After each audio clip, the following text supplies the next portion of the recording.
जी सभी भक्तों को बाबा की 7वें दिन की कथा बहुत अच्छी तरह चल रही है। सारे सेवक बड़े प्यार से सुनते हैं और आप देखते भी हो।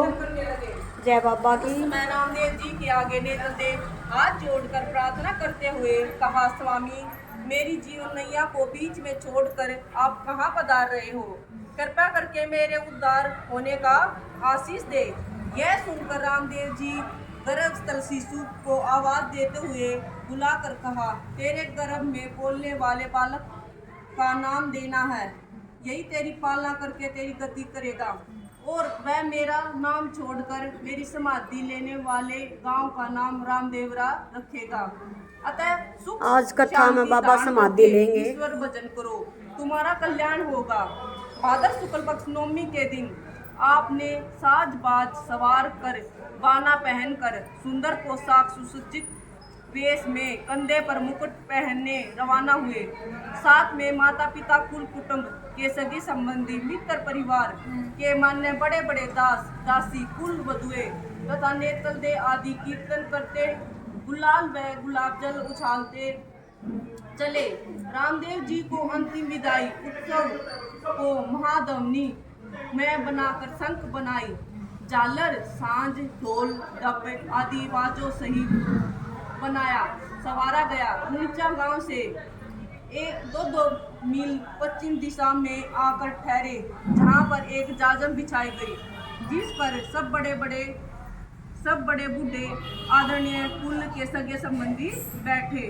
नगर के स्त्री पुरुष दर्शकगण उत्सव भरे प्रेम विनय से कीर्तन कर रहे थे। सबकी आंखों में पानी छलक रहा था। रामदेव जी की समाधि के लिए जगह बनवा मजदूर समाधि खोदने के काम में लगे। इधर रामदेव जी सबको संबोधित करके कह रहे थे, बंधुओं प्रेम भक्तों, आज मैं इस नाश्वर शरीर को छोड़ने जा रहा हूँ।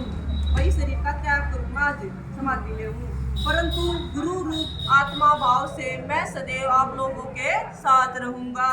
वरुणिचा सरकार की जय हो। जो लोग प्रेम से मेरा नाम लेंगे, यह विश्वास रखेंगे, उनके सब मनोरथ पूर्ण होंगे। और जो मेरे नाम गुण कीर्तन कथा को कोई कहे या सुनेंगे, उनके चाहे कितने पाप होंगे वे विलीन होकर उद्धार होगा, का कल्याण होगा।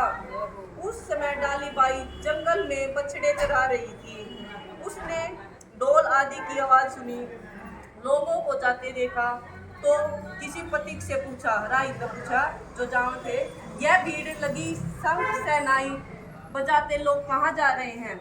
उस मार्ग चलते पटोई ने बताया, अरे पगली, तुम्हारे गांव रुणिचा के राजकुंवर रामदेव जी समाधि लेने जा रहे हैं। इतना सुनते ही डाली को चक्कर आया और विचार शक्ति सुनने अवाक होकर सोच समुद्र में चिंतन हुई। भाई सोचने लगी यो क्या हो रहा है। बाबा ने बताया भी कोनार समाधि लेने चल पड़े। सहसा सावधान होकर गौ और बछड़ों से कहा, तुम शाम होते ही अपने घर चले जाना, तुम्हें मेरी कसम है और मैं आज अपने घर जा रही हूँ। बछड़ा तो बतलाव है, भाई तुम घर चले जियो। इतना कहकर चली और दौड़ती हुई कीर्तन राम नाम गुण गाती जन समूह की भीड़ को चीरती हुई जाकर रामदेव जी के आगे प्रणाम किया और हाथ जोड़कर कहने लगी, आपने समाधि लेने की मुझे कोई सूचना नहीं दी। डाली ने कहा, देव जी, आपने मुझे वचन दिया था कि तुझे छोड़कर मैं नहीं जाऊंगा, किंतु आप सब कुछ चुपके ही कर रहे हैं। इतना कहकर समाधि की तरफ नजर उठाकर देखा और कहने लगी, यह समाधि आप क्यों खुदवा रहे हो? आपको खोदना है तो रामदेव जी की समाधि खोद दो, भैया तो मेरी है, तुम बाबा की खोद दो दूसरी। यह सुनकर कंवर सरदार बोले, शायर की लड़की, मुख से विचार कर बोल, तू केवल बकवास करती है, कब की सिद्धि हुई है? रामदेव जी की बराबरी करती है, यह तुझे शोभा नहीं देता। यह सुनकर डाली कहने लगी, सरदार, इस समय आप राजपूत एवं सनातन का भाव मत लाओ। मैंने भी कोई शायर के यहाँ जन्म नहीं लिया था।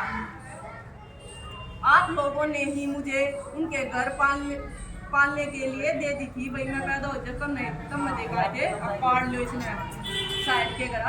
मानव अपनी भावनाओं से ऊंच नीच नहीं होता और नहीं बनता, चाहे ब्राह्मण स्त्री या हरिजन के घर लेने से ही वह उस वर्ण का नहीं बन जाता। भाई कर्मा तो बना है, जो भी बना है जन्म लिए तो ना होता भाई इनके घर हो गया उनके घर हो गया।